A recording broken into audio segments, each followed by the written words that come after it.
everybody, and welcome to Storm Reads. And today I'm going to be starting my weekly wrap-up, kind of vlog style wrap-up if I don't get rid of the footage this time. And so yeah, I've read 3 books. 2 of them were from Spinny Wheel. One of them was just a book that I needed to read for read-along, so I didn't really include those on the Spinning Wheel and things like that. It was just, I knew I was going to have to read them anyway. And they're all 3 are audiobooks, so audiobooks are winning. And so the first one is What Happens at the Ballroom by Sabrina Jeffries. It's the second book in the Designing Debutantes series, and this one is about Eliza and Nathan. Nathan was a longtime friend of Eliza's husband, Sam, who was not a very good husband, and he ended up dying in the war. And so the thing is Nathan never really was completely honest about how things went down with Sam and some other things. So he's got a few little secrets, but you know, that's always going to be the thing that bites them in the end. And Eliza is, I believe she's the eldest of the 3, and like I said, she had been married before. There was a big scandal because of their parents, like the 3 girls, the sisters' parents.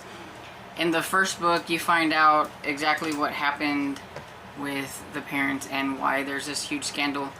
And because their parents created this scandal, the scandal falls on them.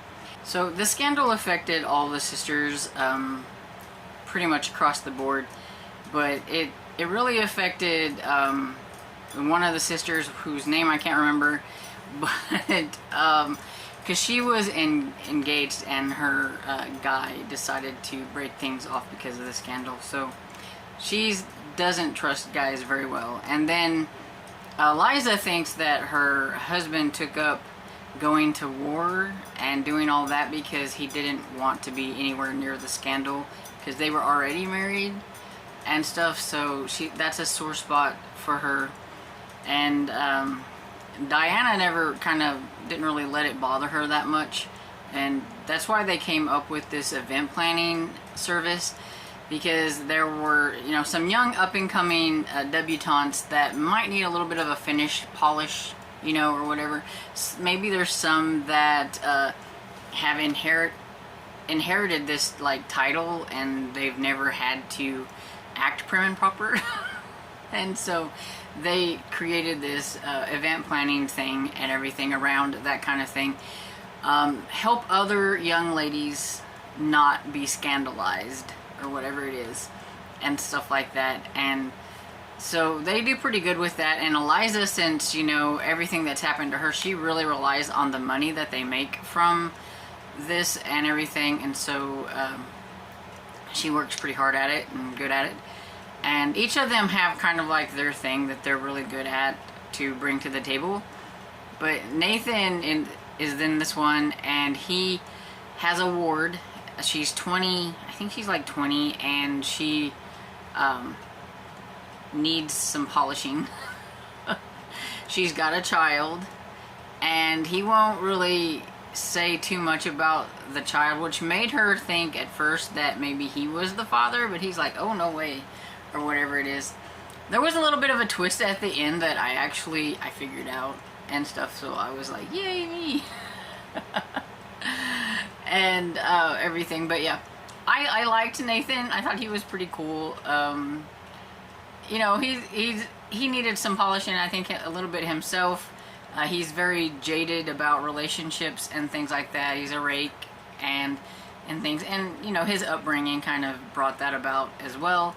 And Eliza, of course, is really hesitant to want another relationship because she has a jaded view of marriage and husbands and things and everything. But you can tell they definitely really liked each other, and there was this chemistry there. And I enjoyed it. It was a lot of fun. I can't wait for the next one, because there's been like this kind of an overarching storyline. So I would suggest you reading them in order, because I can't remember the one lady's name, and it's gonna bother me, but I left my computer over there and I don't want to get up and go and look on Goodreads. But that sister always sees like this like mysterious guy, like masked, or you know, he's always there, but then whenever she tries to get her sister's attention, he's not there. And so we're finally going to get to figure out what's going on with that guy, because he's in the second one too, and everything, except for this time more than just the one sister sees him, and they try to figure out things, but they never seem to get to him in time before he's like disappeared and everything.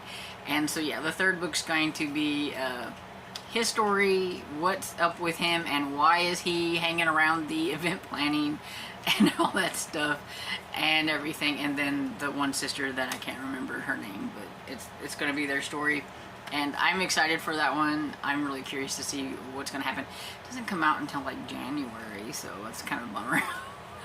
But yeah, I can't wait and everything. And so I give that one 4 stars. I liked it. And then the next one I have is I Hunt Killers by Barry Lyga. It's the first book in the I Hunt Killers trilogy. And this one is about Jazz, whose father was a serial killer, and so gives a whole new meaning to the Bring Your Kid to Work Day. And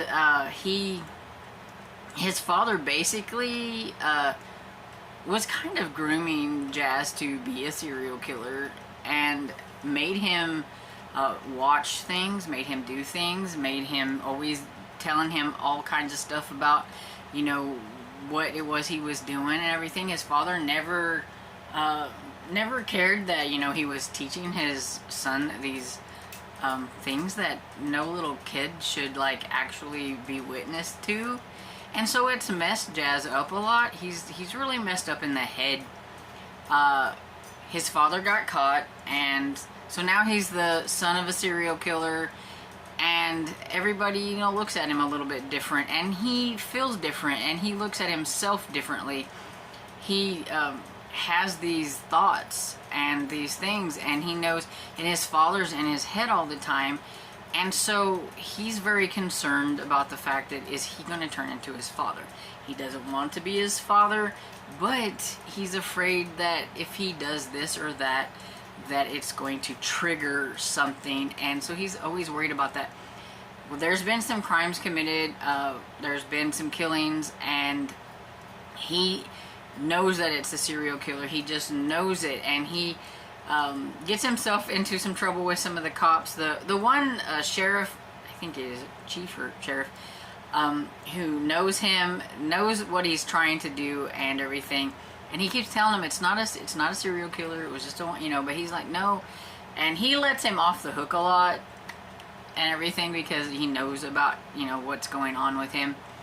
But then eventually that same like sheriff or whatever had to come to Jazz and say, you were right, there is a serial killer.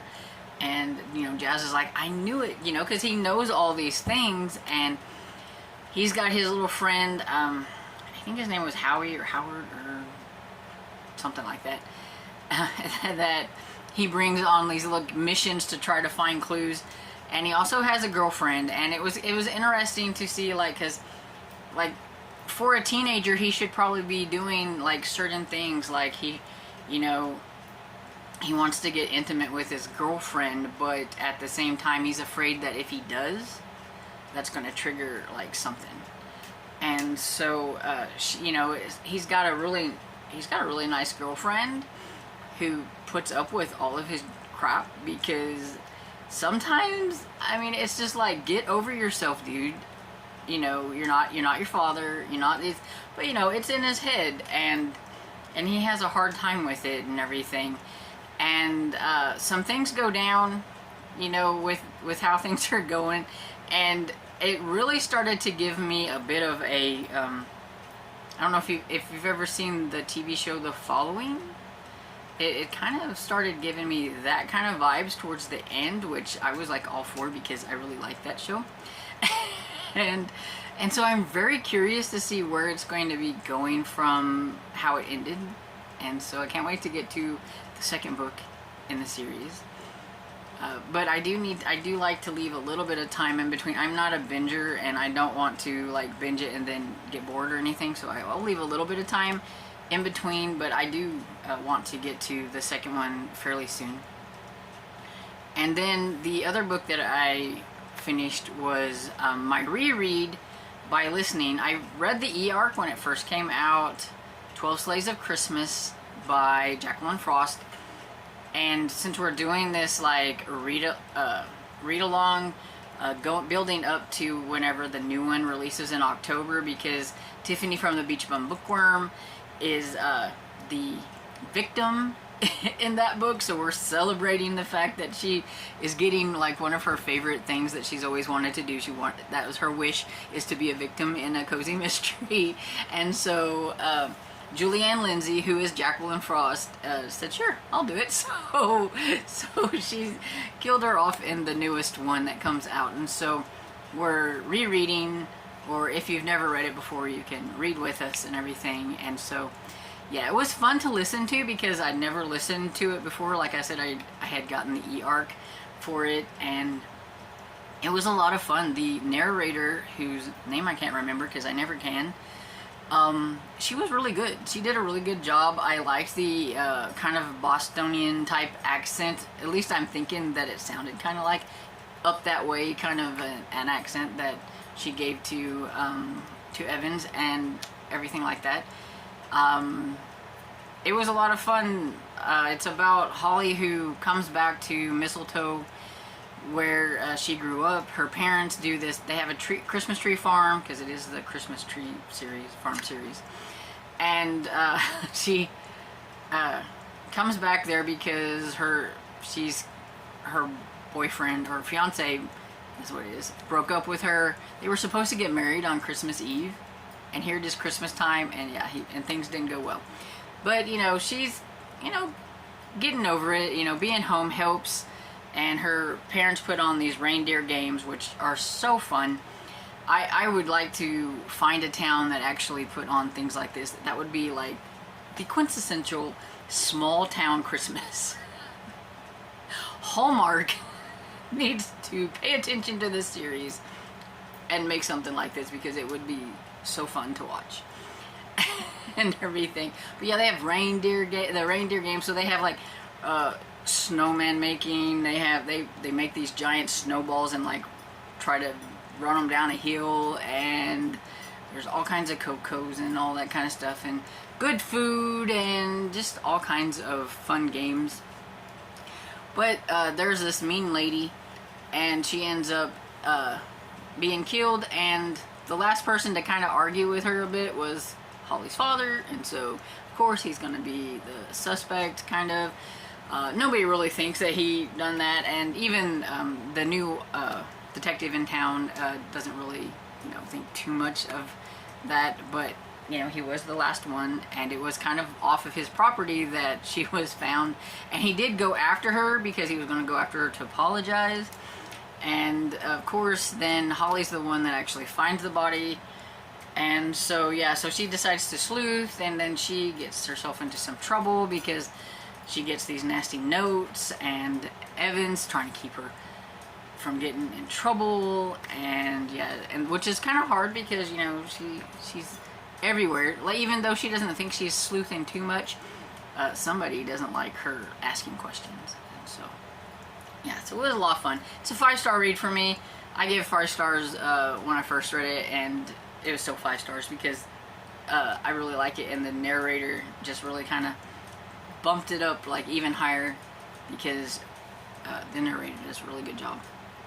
And so yeah, that's the 3 books that I have recently read or listened to. And so I need to pick a couple audiobooks out, and I forgot to get this ready. Okay. So I don't have very many on here because I had to take off a few because there were a bunch of people waiting on some of them, and I wasn't sure if I was going to get to them on Libby, so I just went ahead and renewed them and let the other people have them, so I had to take them off of here. And I didn't think ahead of time to add some more on here, so yeah, we got a small little helping, but that's okay. Oops. There goes another one. I've already read that one. So, it's an even smaller helping, but that's okay because I need to read all of these.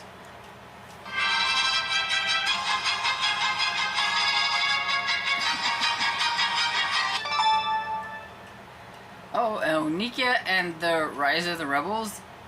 This is the second book in the Onika series, and that's about the girl that has this magical hair, and so it's like her superpower hair or whatever. I've talked about it before. You'll see the picture here of her hair and everything. And this one, because of some of the things that happened in the first book, her and a little band are kind of on the run. There are these rebels. They're trying to find the rebels. It's all about trying to find a cure for like their special abilities that they have, because if they use them too much, it makes them sick, and especially Onika makes her really sick, and to the point that they're like, please don't use it. But sometimes hers comes out when she gets mad and she doesn't even mean to, and everything. So yeah, it's just about that stuff. I can't really say a whole lot because it is the second book and you just have to read the first book to know all the good stuff that I don't want to tell you. And here we go.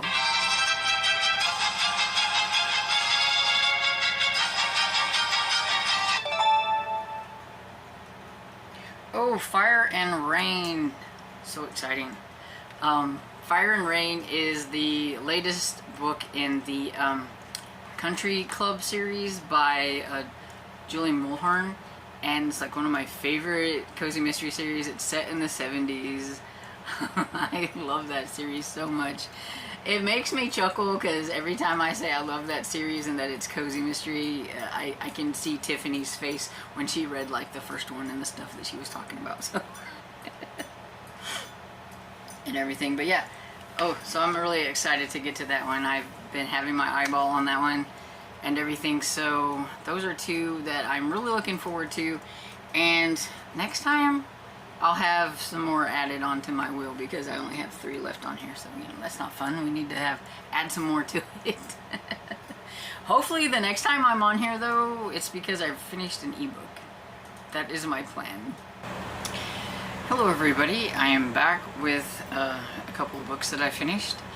I finally finished one of my ebooks. I finished Mystery in the Highlands by Lydia Travers. It's the 3rd book in the Scottish Ladies Detective Agency, and I will have to say that I think I like this one probably the best out of all of them, and that's probably because it didn't seem to have multiple mysteries. It did have 2, but the one wasn't very big, and it had nothing to do with.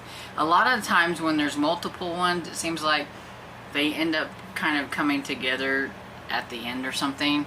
But that one actually didn't have anything to do with the actual story. So, but this one also had multiple murders that had to do with the one.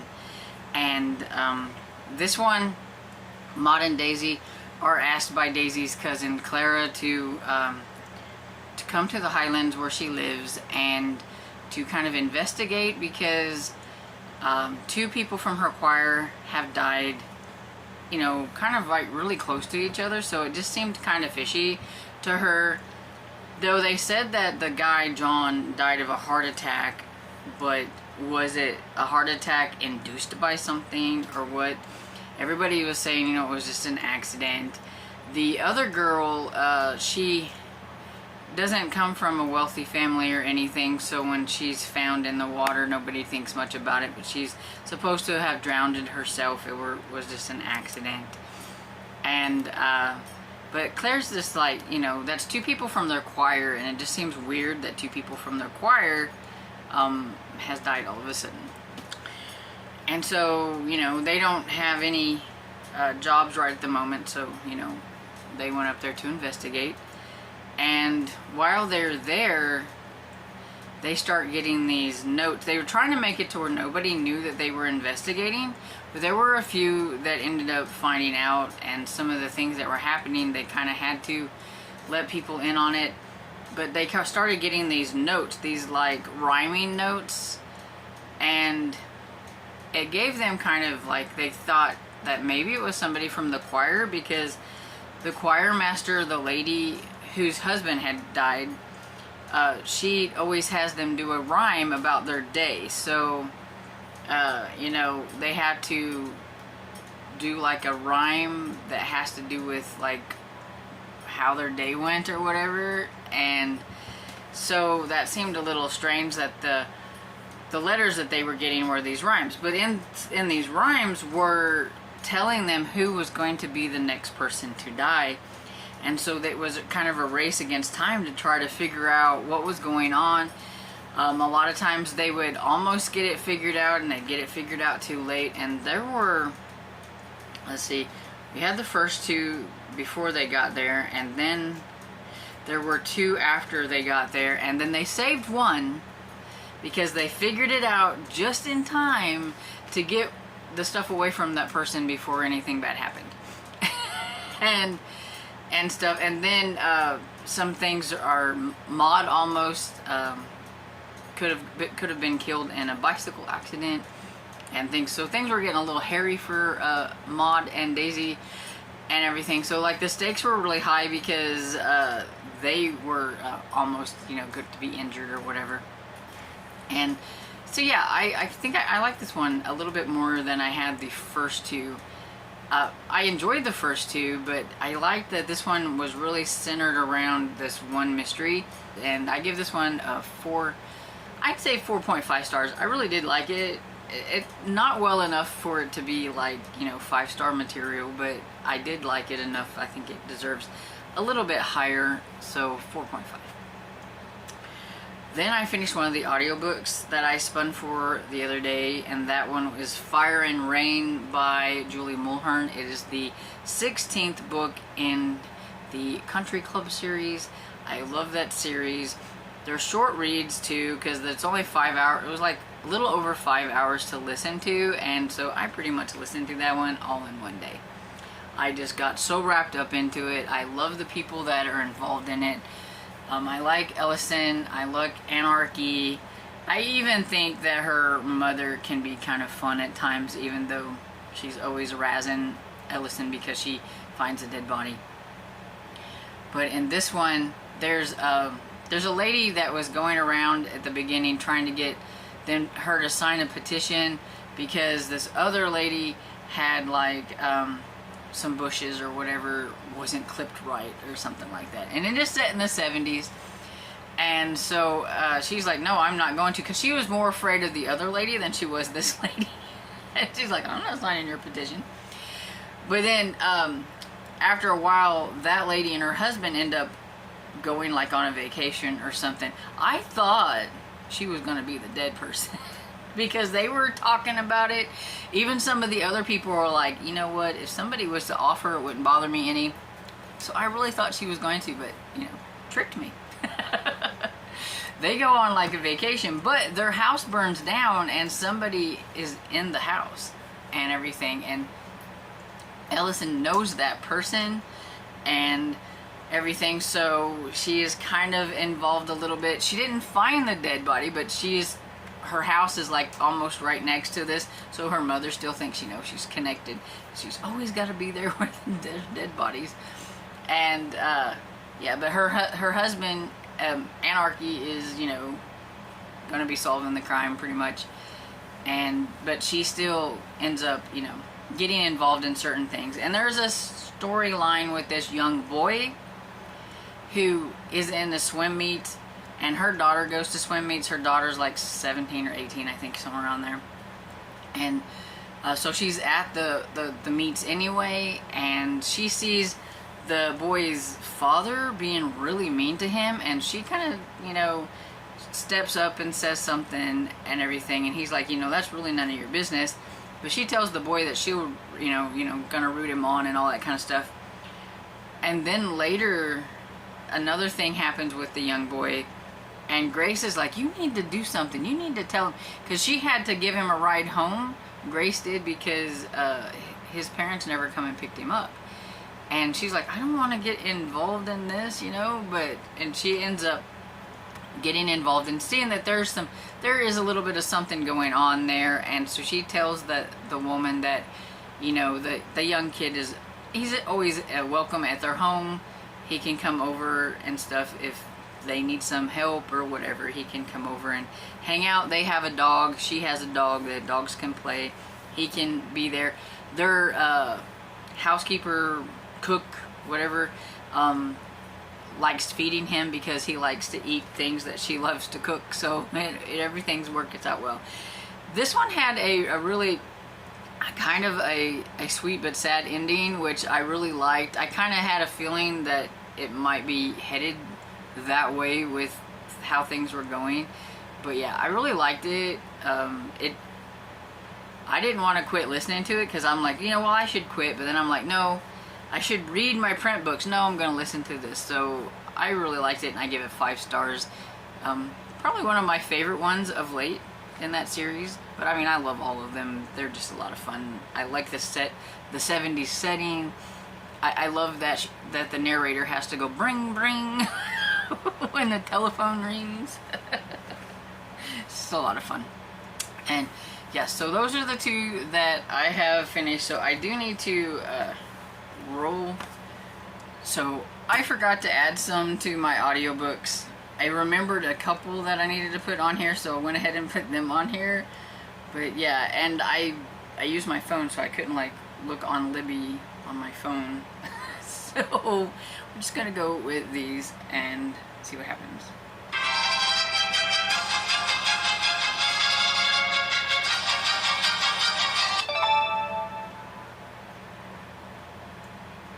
Oh, Blueberry, I think it's Blueberry Blunder. That's what I put on here. I think that's the latest one in the Amanda Flowers. I think that's what it was called. I was going off the top of my head, but anyway, it's the latest one, and so that'll be cool. I really like that series, and I'm kind of curious about it because I've heard some mixed feelings about it, and so I'm curious. So here's from eBooks.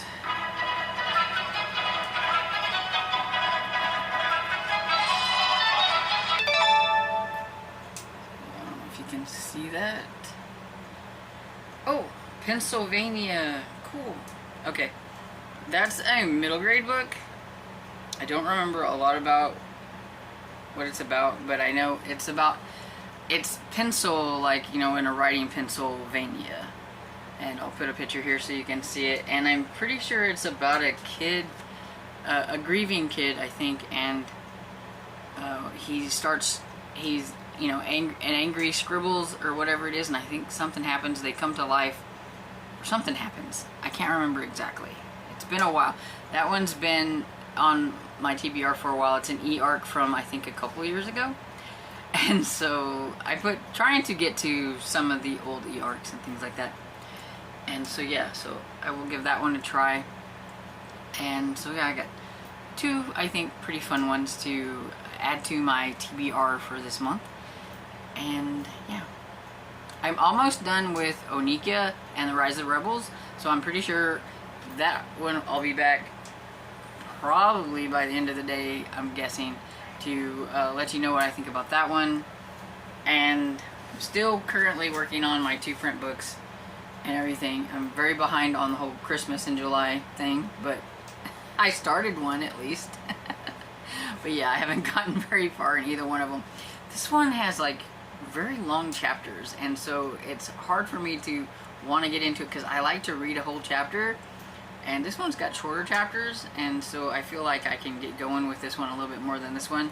But I'm liking this one a little bit more than this one, but we'll see. I think I've also put Clara and the Long Way Around kind of to the side for now, because I wasn't really feeling it. I don't know. I'm sure once it gets going and they're actually doing the balloon race, that maybe it will get more interesting. So I haven't like DNF'd. It's more just to put to the side because it was taking me forever to read it. I just didn't want to. So I think I should just put it to the side and try something else. I need to read Let It Sow by Elizabeth Lynn Casey because the read-along discussion is the Saturday or Sunday, and so I have to put that into the mix. So I need that. So there's my 3 ebooks. So there we go. Back with another clip. I said I would probably be back pretty quick, and I finished Onika and the Rise of the Rebels, and it's by Tola. Yeah, you can see the name right here. I know I'll butcher it if I try to say the person's last name. Even after looking it up at how to pronounce it, I still can't remember. So, is there. Anyway, this is the second book in the Onika series, and this is about the girl with like the superhero hair or whatever. And you can see on the cover like it's wild. And it's a Nigerian kind of folklore and things with the Solari, and you've got a group of rebels from the first book, and you think Onika thinks that she's being brought into this one thing for, you know, certain things, and I'm trying to be very vague about it because you need to read the first book and I don't want to spoil anything. But at the end of the first book, some things happen which puts her and her friends kind of on the run a little bit and everything. When she finds out certain things, they run, and so they're trying to find these rebels and kind of talk to them and see what's going on and everything, because now they kind of know the truth about things. I'm all sweaty. And so yeah, it was pretty good. I like Onika and her friends, and I never can remember their names. I think one's name's Niha, yeah, I can't pronounce them. And Zora, I think might be one. But anyway, yeah, I listened to this on audio. The narrator's really good. I can never remember the narrator, so maybe I'll put it down here. But yeah, I think if you like kind of a fantasy type of middle grade book, then you would probably enjoy this series. I like it. I give this one 4 stars. And yeah, I don't really have a whole lot to say about it because I don't want to spoil things. It did leave it open at the end, so there's probably going to be a 3rd book, probably. At least I have that feel. Kind of like wrapped things up, but then there's also like this feel that it's left open in case, you know, there is going to be another one. So yeah, if there is another one, I shall read it. If not, I thought these were a very good 2-book series. If it's what it is, I don't know. You never know until another book comes out. So yeah, so that's all I have for that, and so that means that I need to spin a wheel for another audiobook.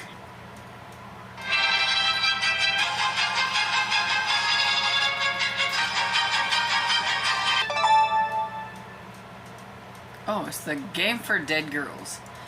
I had this one as an e-orc, I think earlier this year, and I don't remember exactly what it's about, but whenever I finish it, I will let you know.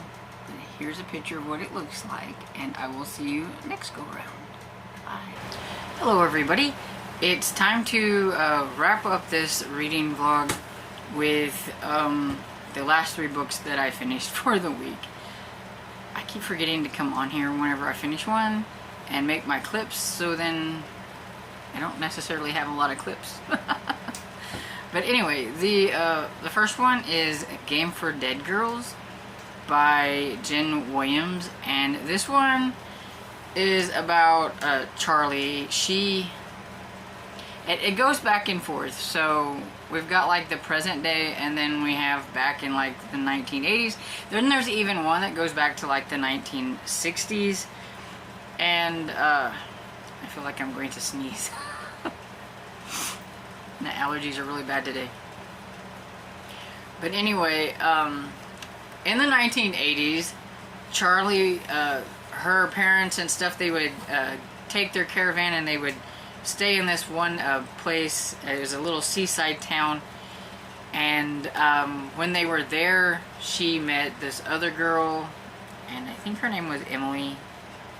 Emma or Emily, it's one of those type words or names. And they kind of, you know, didn't have anybody else to hang out with, so they would hang out together. And Charlie likes to make up stories. She would take like stories that she's been told, and then she would like elaborate on them. And so one day she was telling the other girl about Stitch Face Sue, which is kind of a legend, but she expanded on it a little bit because there really was never anything really like Stitch Face Sue, but she made it out to be like she's kind of like a one of those legends where you have to call upon her or whatever it is. And the one I'm losing the Bloody Mary, that's it. Kind of like that, except for like they didn't know exactly how to call her, and so they would experiment with different things. And so Emily's father was kind of nasty and stuff, and so Emily, or Emma, I think it's Emily, you know, wanted to use Stitch Face Sue to kind of get revenge on her father. And so they would do these things, and, you know, oh, we've almost got it, because like one time her father was supposed to have been bitten by a dog or whatever, and then she thinks that, you know, it's Stitch Face Sue. And then it's like, in the present day, some things go down back then, and you don't find out, because, you know, it's back and forth until later on in the book. But anyway, Charlie is back in that seaside town. She is writing a book about folklore. She's there with her her little cousin Katie, and she's kind of using that time to kind of look at the legends and things. And some things start happening. There's a missing girl, and she keeps seeing like some like strange shadowy figure. She's kind of wondering if Stitch Face Sue is real. And it kind of goes back and forth between that and now. Then she finds out that the girl she knew back then is writing a kind of a tell-all, and somebody tells her that she needs to find what they buried in the woods. And so you know that they did something that they weren't supposed to, but you don't, you know, kind of put it together and like tell the end or whatever.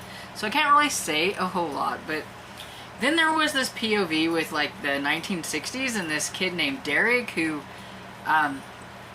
he fell and he hit his head and like a pipe went into his head, and it kind of made him a little slow.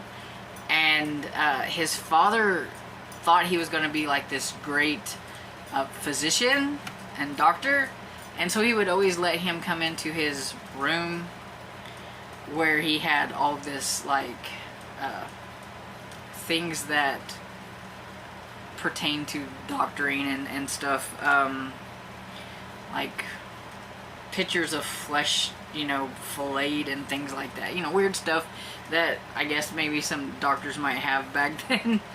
And he was always very interested in that stuff. And you had him, and you knew he was a little strange, and you knew he changed his name. But I was like, what's this character got to do with everything? Finally, you do kind of figure some things out towards the end, but for the longest time, I was like, they better do something with this character, or it's just not going to make a whole lot of sense. I thought it was a pretty decent, like, thriller. It's definitely better than some that I've read recently. I don't know, I would give it maybe a 3.5. I definitely don't think I liked it enough to say that I like really liked it to give it like 4 stars, but I don't necessarily think it deserved like just 3 stars, so I'm gonna say 3.5. I thought the ending was okay. I don't know, it wrapped up kind of strangely, but at the same time I think it kind of wrapped up okay, and everything. I kind of figured out a few things, but not everything, and so I always think that's a win for a thriller if I can't figure out everything. So I'm just gonna say overall it wasn't too bad a book. And then the next one I have is a Blueberry Blunder by Amanda Flowers, and this one is the latest book in the Cozy Mystery series, the Amish Candy Shop Cozy Mystery series. Should tell you what the series actually is. And yeah, with it being the latest one, I feel like if I say too much about it, it might spoil a few things. But let's just say that Bailey's cousin's father is kind of in trouble in this one because he's seen arguing with the guy who dies. And I won't say why or any of that kind of stuff, and or what's actually kind of going to be happening in this one. But Aiden is back and Bailey is happy. Aiden is doing something besides what he used to do. Everybody wishes that he was a deputy back again, because he was kind of the one that kind of the glue that held everything together, because the sheriff is really nasty. I don't like the sheriff one bit. And especially when they're dealing with the Amish and the English and stuff like that. But yeah, and this one has some complications with Bailey and her chocolate factory that she was trying to make. And she was kind of a little bit of a suspect at first because the sheriff doesn't like her anyway, and it happened on her side of her chocolate factory. But yeah, I like this one. I especially like the ending. I really liked the results from the whodunit. I had figured out a little bit, but I had not figured out this one part, and that's the part that made me extremely happy.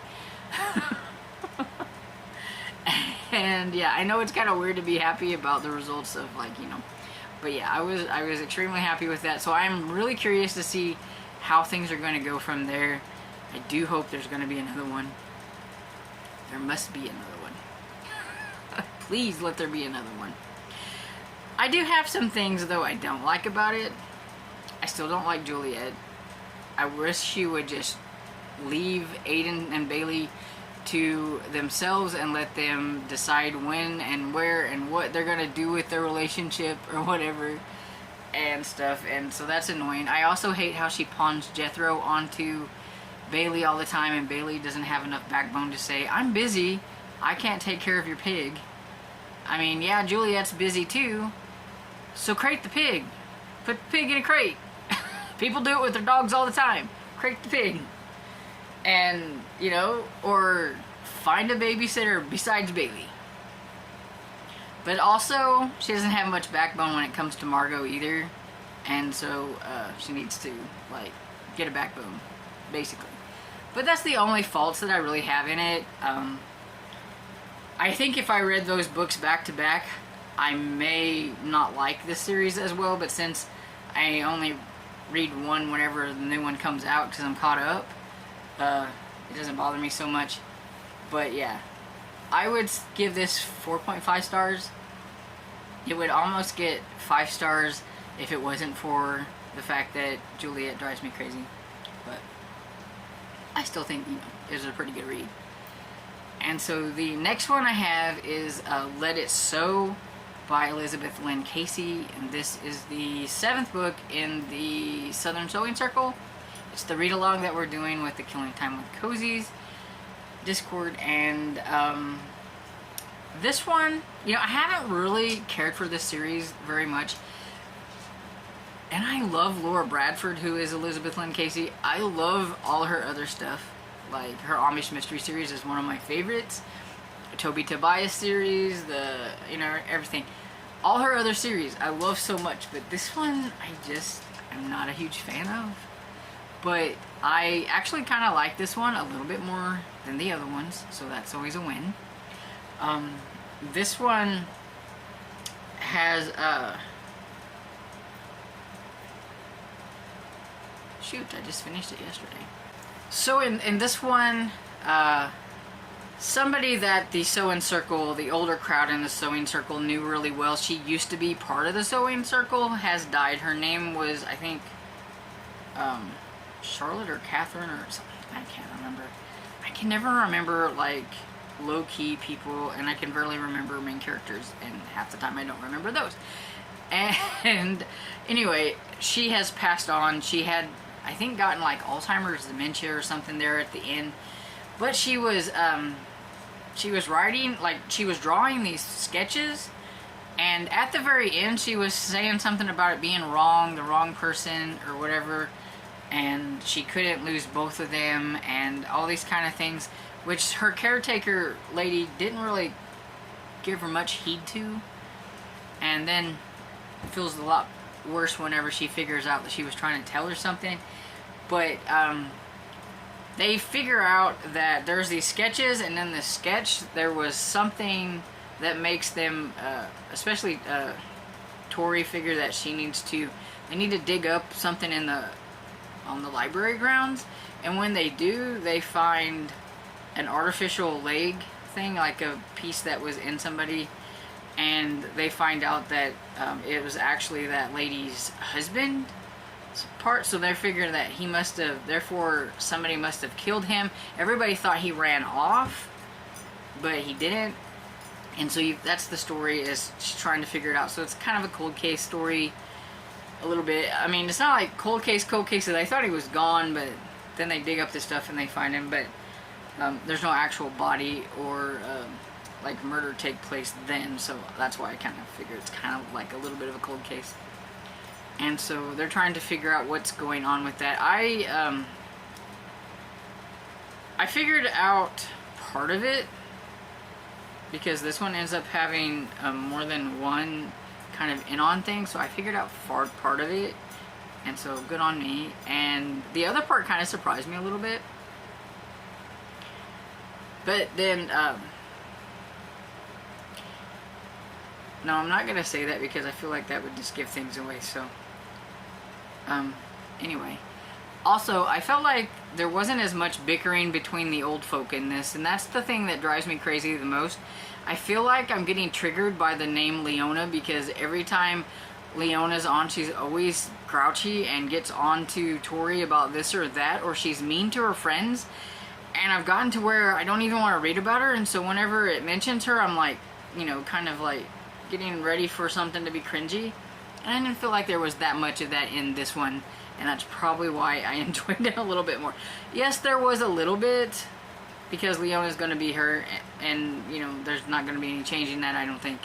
So, but it just didn't feel like there was as much. So, I like this one a lot better than the other ones, but I'm still giving it like 3.5 stars, because it's just not a favorite, and I still don't really care for Leona and some of the other ones all that much. I just thought it was okay, but I did like it better than the other ones, and so we're making progress. If the rest of the series stays this way, it might get a 4-star eventually. And so, yeah, that's all the books that I've finished for this week.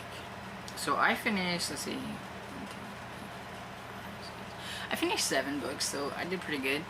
Of course, you know, like most of these, let's see, 1, 2, 3, 4, 5.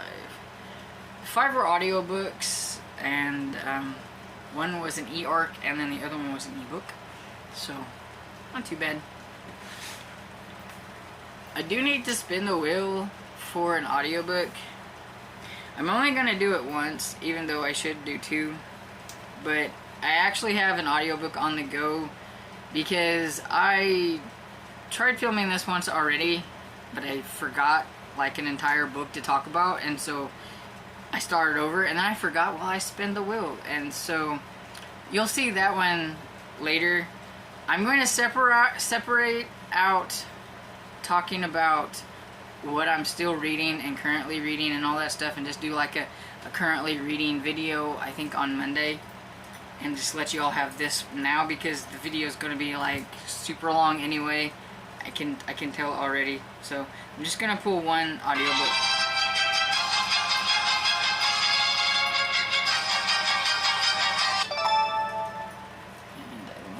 see it. But, oh, 5 Survive. Okay. So, 5 Survive is by Holly Jackson, I believe. I liked her Good Girl's Guide to Murder series, except for the last trilogy, except for the last one in the trilogy. But I've been kind of curious about her newer one, and so I want to give that a try. So that'll be the next audiobook that I'm going to add on. And so yeah, I will just do a separate video for like the books that I'm currently reading and still reading on, because I feel like that is going to be enough, a video on its own. It's going to have enough content for a video on its own and everything. So I hope you enjoyed this video, and if you did, please give it a thumbs up and subscribe, and I will see you all in the next video. Bye.